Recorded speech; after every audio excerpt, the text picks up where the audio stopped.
If you are using Windows 10 or 11 and your Wi-Fi suddenly stops working or disappears, or whatever problem you might be experiencing with your Wi-Fi device, then congratulations, you have clicked on the right video to resolve that problem. So please stay attentive and follow all steps accordingly.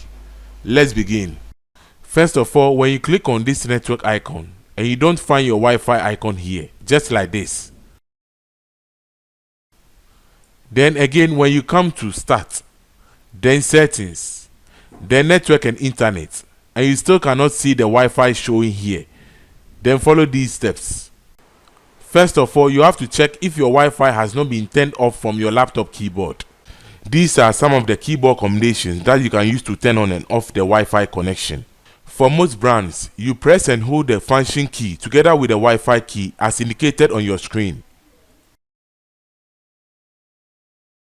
But for some other brands, you only press the Wi-Fi key button to turn it off and on. But if that is not the problem, then let's begin with the first step. First of all, right click on Start and click on Device Manager. Then click Network Adapters.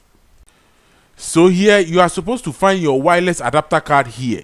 This is your first troubleshooting steps, so never forget it. But in case you don't find your Wi-Fi adapter here, just like mine, then come to View and select Show Hidden Devices. After that, you should see some hidden devices that have previously been connected to your computer.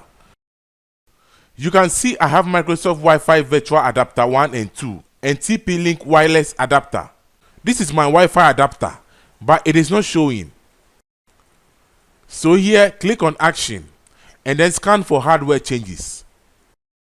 So after that, you can see my Wi-Fi adapter is showing, and when I click on the network icon, you can see the Wi-Fi is present now. But in case yours is still not showing, then it means it's a hardware problem and we need to tackle it. To do that, you have to disassemble your laptop and find your Wi-Fi adapter.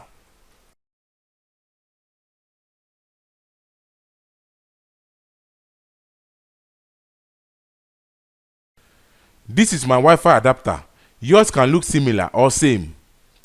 After that, locate your Wi-Fi card and remove it as demonstrated in the video.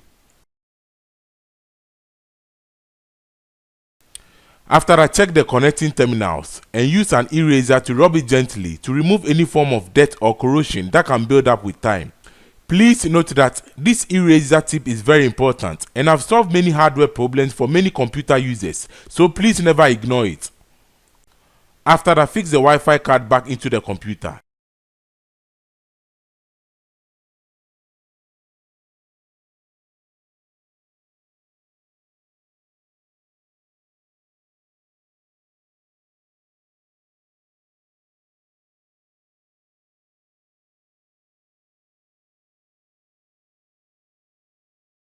And close the lid.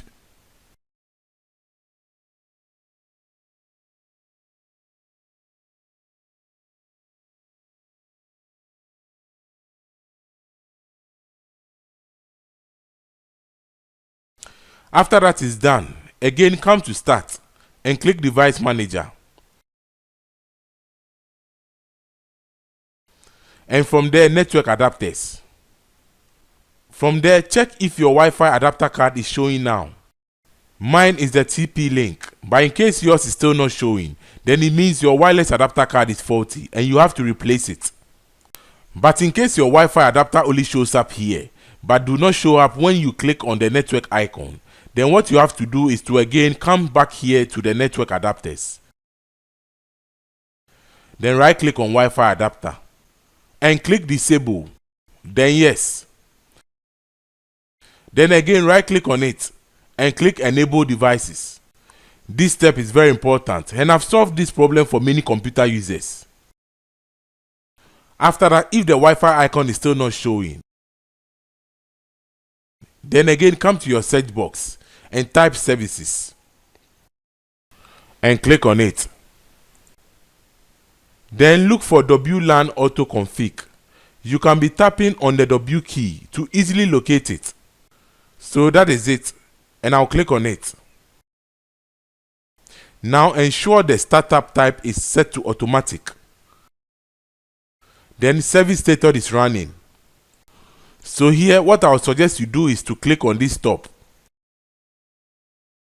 Then again click start.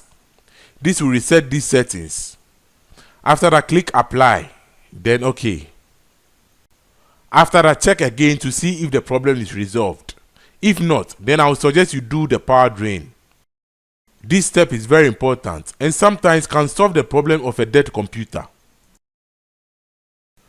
First of all, if you can remove your CMOS battery and your main battery for about 3 to 5 minutes. What this process will do is to discharge any overstored capacitor voltage that may interrupt the power sequence of the computer. So it's very crucial to perform this action. From there, press and hold the power button for about 30 seconds. After that, put everything together and boot your computer again to Windows, and I'm very sure this step will resolve your problem.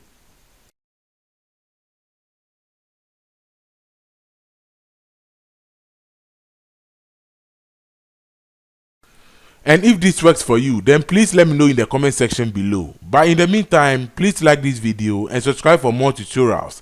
Thanks for watching, have a lovely day, and I'll see you in the next one. Bye bye.